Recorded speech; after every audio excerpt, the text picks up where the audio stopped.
Today I want to talk about the things I've been thinking about as a new dad, and with the recent events with, Charlie Kirk, not necessarily talking about that in general, just referencing that, but just like the realization I had after that moment I saw him get killed.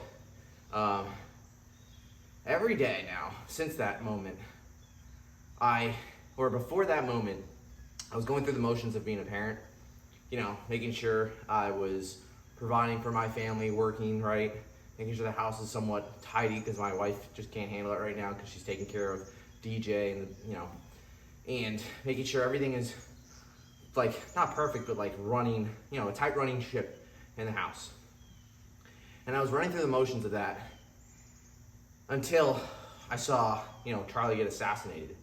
And like at that moment, and like realizing he's my age, and he's a relatively new dad. Like he has a 5-year-old and a 2-year-old, I think. And now every day moving forward, I just look at my wife and my kid, and I'm so appreciative of them. Like I'm so grateful that God's given me this gift of a child and a marriage. And I don't take it for granted anymore. I'm not going through the motions. I'm just so much more like present now. And it's crazy to think that like it takes a moment like that for me to snap out of it. But I feel like we fall into that routine of being a parent and do the routines of a parent because we're just following suit with other parents, with what other parents say. And I'm not putting a dig on any other parent. I'm just simply saying it's like, man, how awesome it is to have a kid and be present with your child and your wife, and just being able to just be there with them.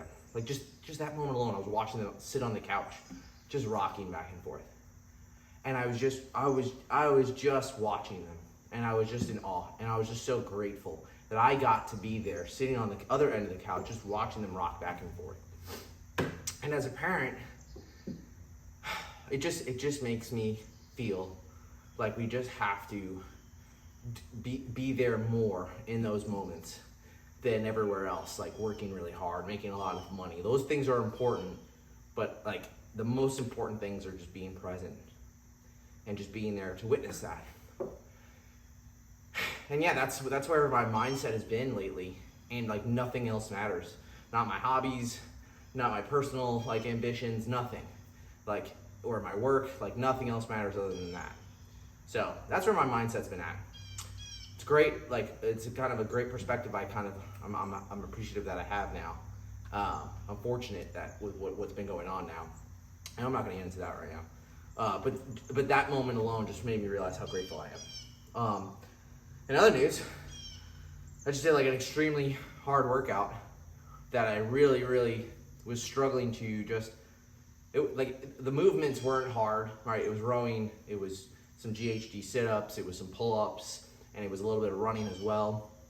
And it wasn't hard to do, like each of those things, but like I found in between, like transitioning to each move, I was just taking longer and longer. Like I was just like out of breath, or just like not willing to push through.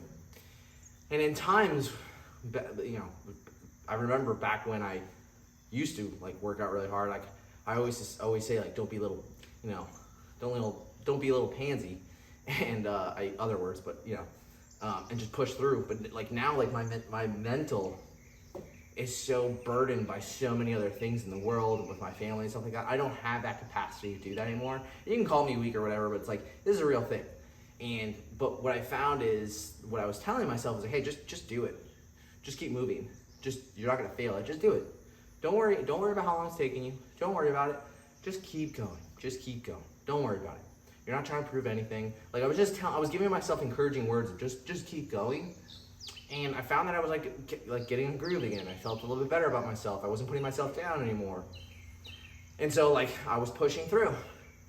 And then what was great from that is like I completed the workout, right? I did the workout, I didn't quit, and I felt very proud of myself. But now where I then started to kind of like tack on top of that is something I remembered when I was like back in my competing days, of like, hey, when you finish a workout, don't lie on the floor writhing in pain or don't put your hands on your knees and bend over, don't lean on anything. Just stand up, hands over your head, and deal with it.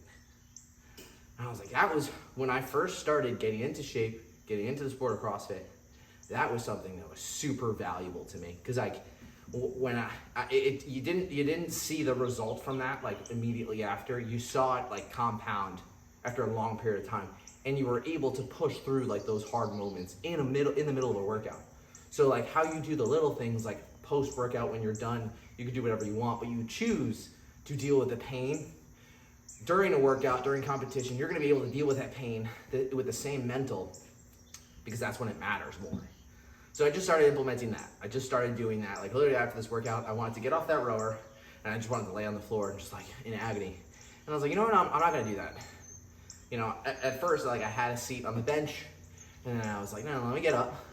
Let me just go for a walk, and let me come back. And I'm like, okay, cool. Like a little bit of mental toughness right there. Cool, I can do this again. I can do this again. And it just like reinvigorated me to like really like push myself on the next workout. Like I'm excited to do like tomorrow's workout. I'm excited to do it again, because like I feel more motivated. And like I wasn't waiting for motivation to strike. Like those moments are like if you're waiting for motivation to do anything, like good luck in life, because that's never going to strike you. But you have to do things for yourself, to yourself, or for yourself, to motivate yourself to do it the next time again, right? No one wants to do a hard workout or a workout that puts you in a lot of pain. But like the little things, like, man, I did it. I feel really good. I'm gonna do that, like, and I'm gonna push myself so hard so that I can experience that, like, or do that mental toughness practice afterwards, so it works for the next time. So like, I'm really motivated to do the next workout tomorrow, like do that mental toughness drill, and then like do it again the next day. And yeah, that's where I'm at now. Like I said before, my workouts have been like very sparing, like working out 2 to 3 times a week, and low effort, just going through the motions. Today was like where I put forth that effort of just doing something a little bit harder than normal, and I accomplished it, and I learned a lot from today. So that was my mindset. That's where my workouts are at. Yeah, that's where I'm at in general. Do little things that help yourself, to prove to yourself that you can keep going. Don't try to prove anyone else, or prove to anyone else. Like you're only here, or you're only doing this really for yourself and for the people around you. Like I exercise for myself, for my health, right? And making sure I'm healthy for my family. And like, if that's not motivation enough for you, you just gotta find the thing to do for yourself, even if you don't have a family. So, yep, that's it for today. I'll see you guys on the next one. Peace.